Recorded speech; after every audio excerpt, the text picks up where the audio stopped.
You're listening to the Daily Mishnah Podcast with Benedict.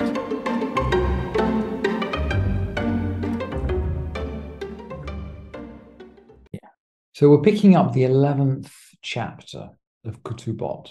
So we're coming to the end of the Mishnah of Ketubot, actually. I think there are 13 chapters in all. And the Mishnah is more or less following the life cycle of a marriage. So it began with, what kind of ketubah different people received when they got married. And it's going to close with death. It's going to close with death and the rights of a widow to, at this point where it's engaged with the rights of the widow to claim her ketubah after the death of her husband. So if you like, we started with marriage and we're ending with death. That's really where we jump in at the beginning of the 11th chapter.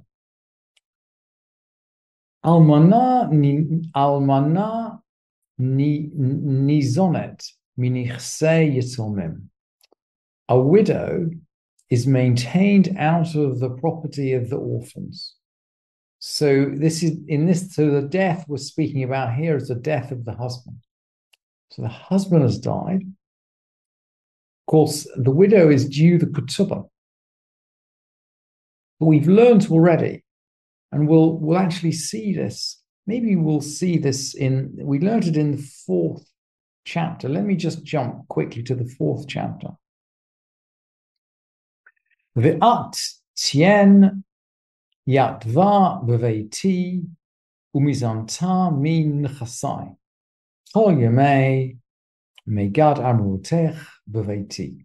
You shall live in my house and be maintained from my possessions all the days of your widowhood. In other words, and this is a standard condition of the ketubah, and even if it's not written down in the ketubah, it is assumed, it's a condition of the court that she lives in the house and she's maintained from the possessions of the husband all the days of her widowhood. And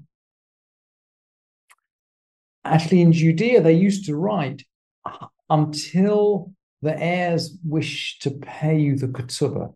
Now, it is assumed, just leaving aside the practice of Yehuda, and let's go back to Jerusalem and Galil. You shall live in my house and be maintained from my possessions all the days of your widowhood. This is until she claims the ketubah. So she actually has a choice. She has a choice. She can live in her husband's house and maintain his affairs, or she can, if you like, leave and claim her money and then leave it to the heirs. That's her choice. So with that in mind, let's go back to our Mishnah. So she's maintained out of the property of the orphans. So at this point, her husband is dead. The property belongs to the orphans, but she's still got the right to be maintained out of it. And there's a quid pro quo, just as she's maintained by the husband. And in return, he owns any kind of income that she creates during the marriage. Same with the orphans. Her handiwork belongs to them. Yeah, she's getting maintenance, but they get any income. But they're not obligated in her burial. Now, that's a really interesting feature. Why aren't they obligated in her burial? Let's keep going in the Mishnah. Yorsheha hayorshin ktubata hayavim b'kvurata. Her heirs who inherit her ketubah are going to be obliged to bury her. Let's think about a situation where the husband has got children from more than one marriage.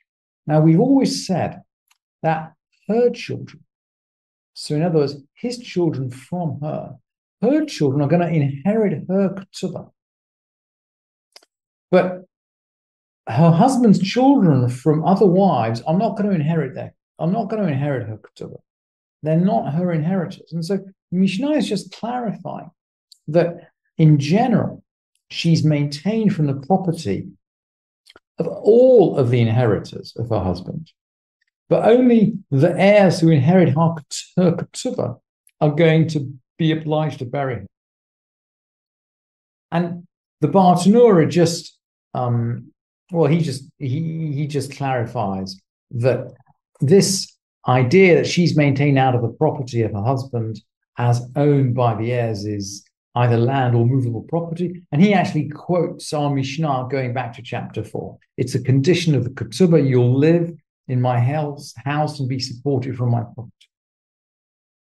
So with that in mind, if you like, that is setting the scene. The widow's living in her husband's house, and she's actually managing his property, perhaps.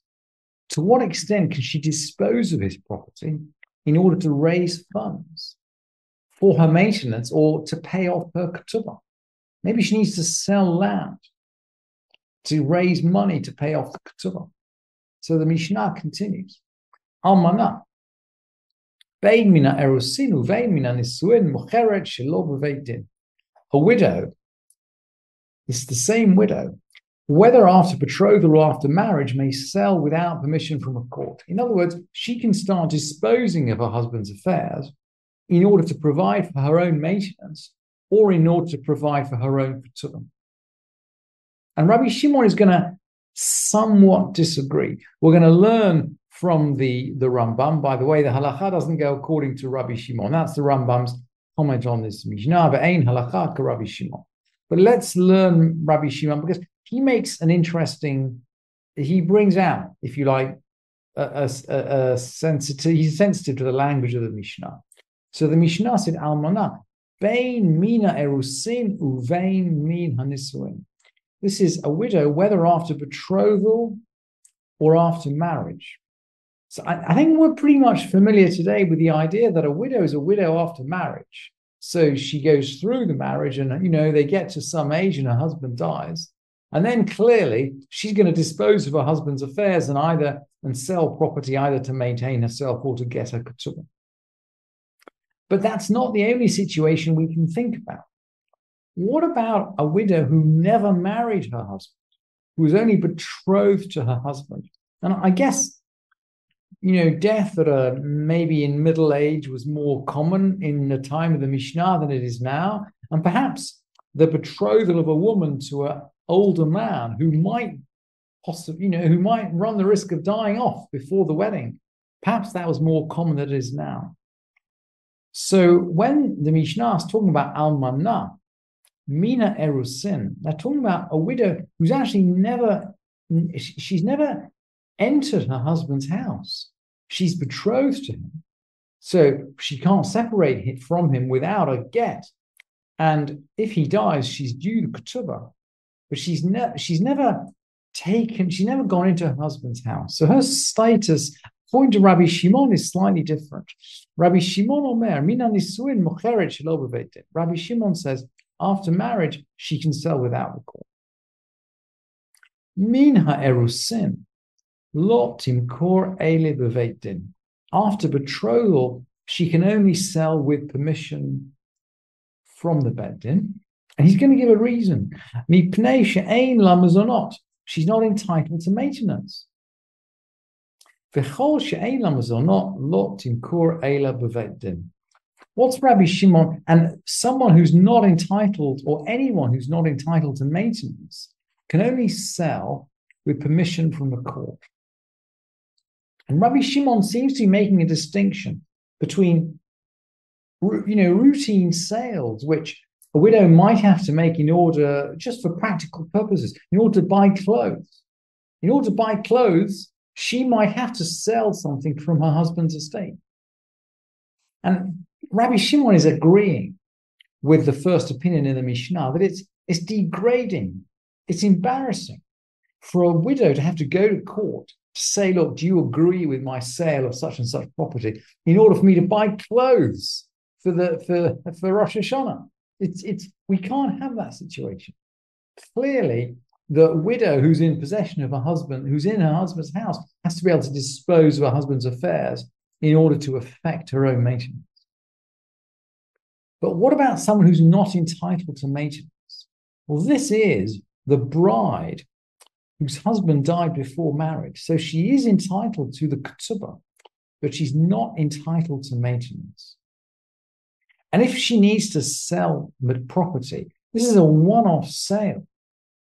It's a sale of a thing. I mean, remember the ketubah is 200 zuz. It's approximately the rent of a courtyard for a whole year. It's a significant sum. And this is going to be a significant disposal of assets. Rabbi Shimon is saying, okay, for routine asset disposals, we don't need to go to the supervision of a bet din, but for a significant one, actually we do. And halakha doesn't go according to Rabbi Shimon, but the Rambam will comment later on that we're talking here about a bet din of experts. She doesn't need a bet din of experts, but she should nevertheless subject herself to some kind of scrutiny from a bet din hediot, a regular lay bet din, which includes some people who are familiar with property transactions, just so that the heirs of her husband have some confidence that they're not getting cheated. Thank you for listening to this edition of the Daily Mishnah Podcast with Benedict.